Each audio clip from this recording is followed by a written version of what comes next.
আসসালামু আলাইকুম বন্ধুরা, আজ আমি বানাচ্ছি ছোলার ডালের হালুয়া। তার জন্য আমি 500 গ্রাম ডাল আগে থেকে ভিজিয়ে নিয়ে ভালো করে ধুয়ে নিয়েছি। কড়াই বসিয়ে কড়াইতে পানি দিয়ে পানিটি গরম হয়ে গেলে তাতে ছোলার ডালগুলো দিয়ে দেব, দিয়ে সিদ্ধ করে নেব।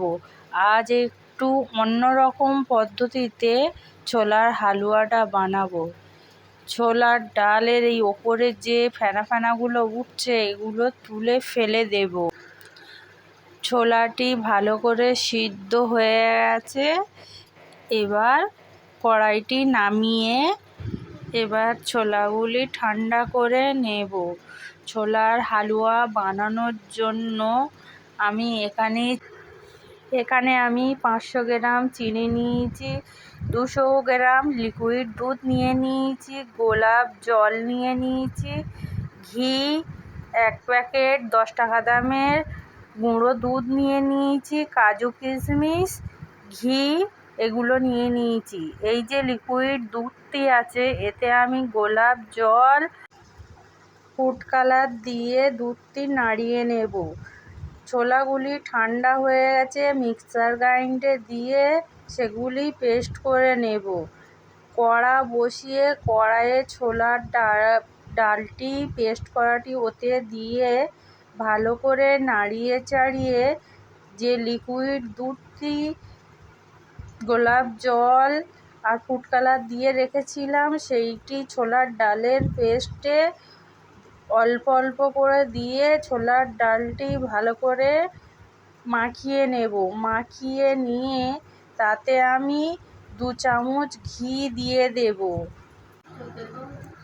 ভালো করে নাড়িয়ে চাড়িয়ে নিয়ে ঘিটি ভালো করে নাড়িয়ে নিলাম। নিয়ে তাতে 500 গ্রাম চিনি যেটা নিয়েছিলাম ওই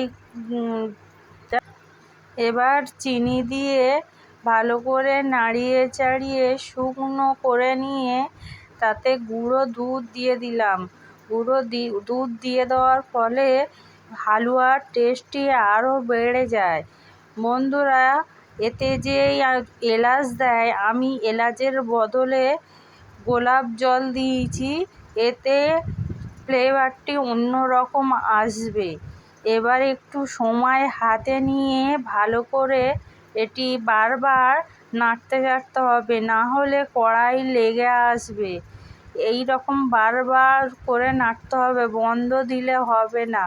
ভালো করে নেড়ে শুকনো করে হয়ে এলে ভালো করে সময় ধরে এবার ওটি নাড়তে হবে।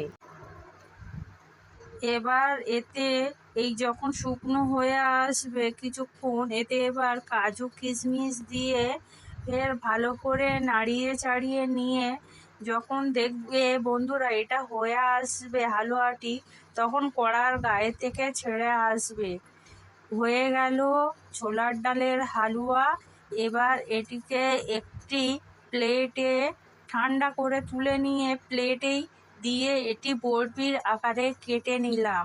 রেডি হয়ে গেল ছোলার ডালের হালুয়া।